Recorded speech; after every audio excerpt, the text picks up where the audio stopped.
So I just touched down in Bhutan, Paro, Bhutan. It's crazy to think that I'm in the Himalayas. And I just arrived on Royal Druk Air, which is Bhutan's national airline, and Paro is the only international airport in the country. This country is in the Himalayas to the north of Bangladesh, to the south of China. And actually you could see behind me an airplane's gonna land. This is what we did. This is a big airplane, but it has to maneuver its way through the mountains.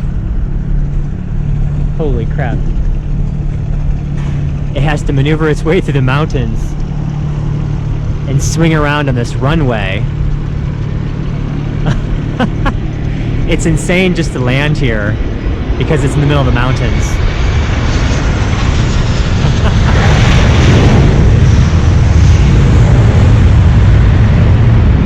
So it's a pretty cool place. The weather's actually really warm for the mountains.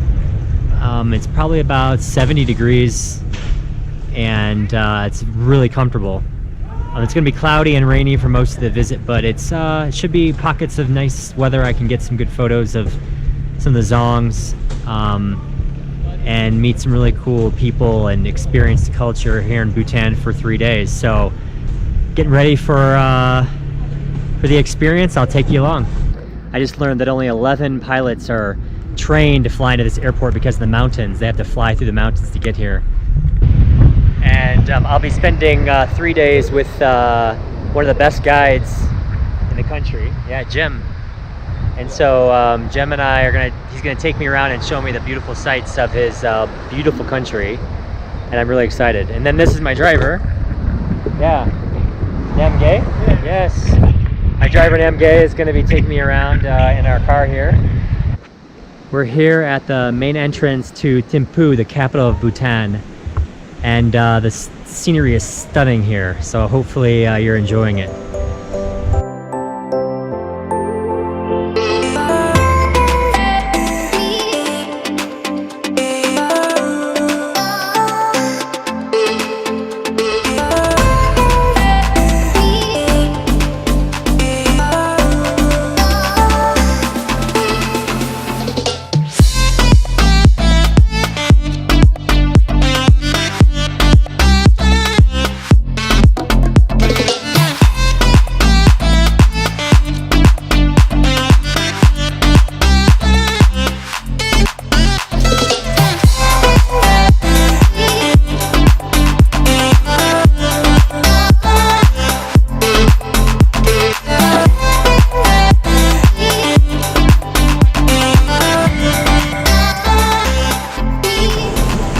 So I'm walking across this really cool bridge next to a very old bridge that has these prayer flags on it.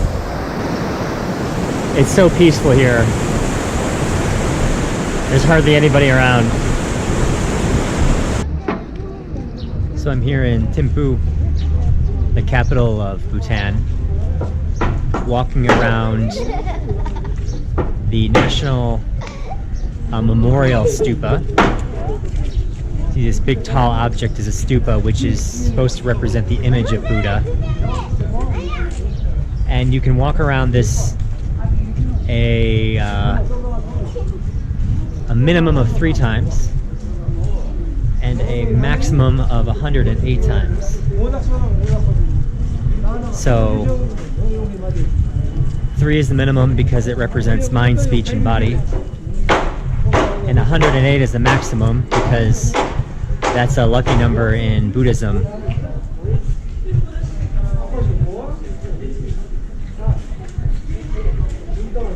But you have to walk in a clockwise direction. So I'm here at the National Memorial Stupa area and standing in front of these prayer wheels. And inside the wheel is a kind of a summarized version of all there is to know about Buddhism, because the human mind isn't able to take in everything there is to know. And so the concept here is when you turn the wheel, it is basically helping you understand everything there is to know about Buddhism, and it's a prayer.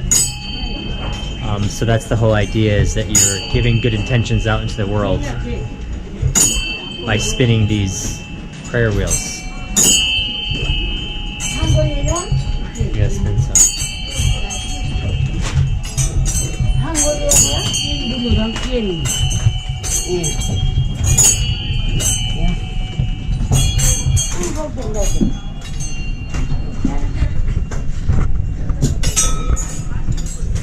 Oh yeah, we're here at Buddha Point, and my guide, who's actually really nice enough to hold the video camera for me, is telling me that the Buddha here is the largest in Asia at 69 meters tall, and the whole body is made of bronze, and the face is made out of gold, and in between the eyes is a huge diamond.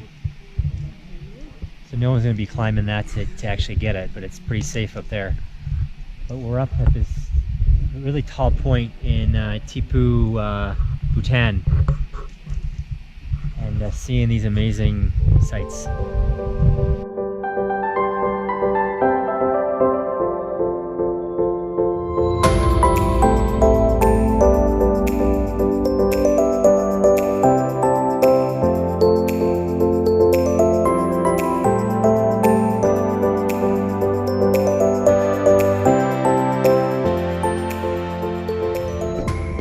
All the dogs here in Thimphu are stray dogs, but the government actually watches after them and treats them well, makes sure they have enough food and water in the wintertime. So I'm walking along this reserve for the national animal of Bhutan called the takin. You can see them off in the distance. But it's a mix between a cow, it has a cow's body, and a god's head, said to be created by a Buddhist master. But they live in the wild. There's only about 3,000 left in the world, and they primarily live in Bhutan.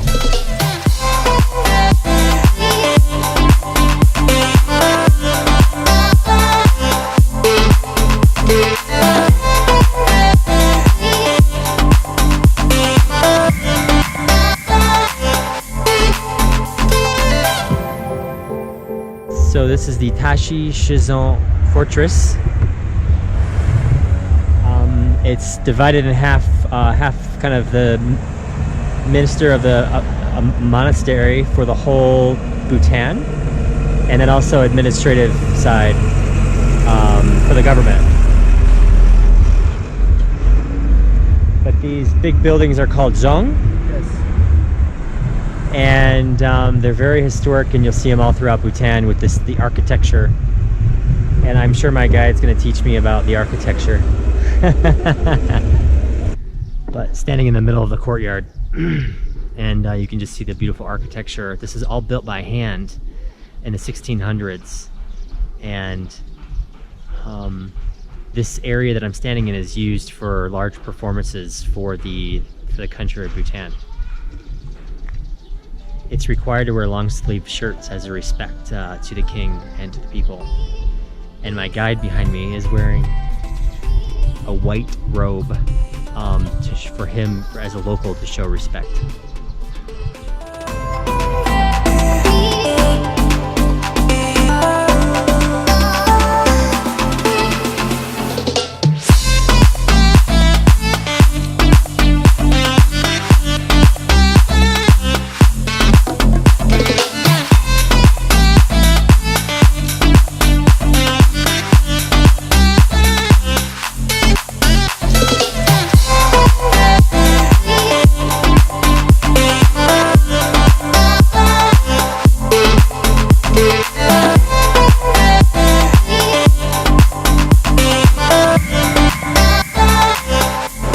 Okay, so I'm here in front of the Zong in Paro,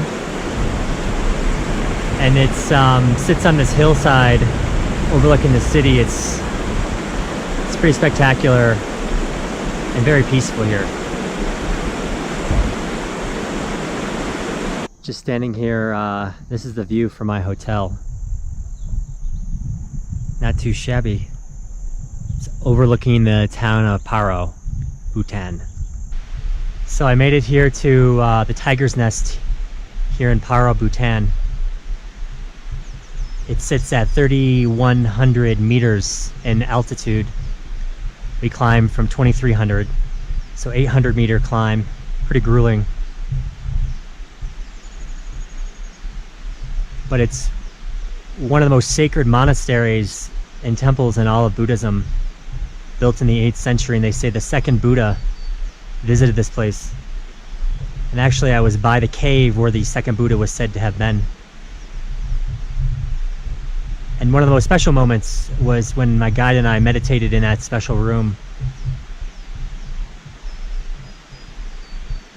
Something I'll never forget.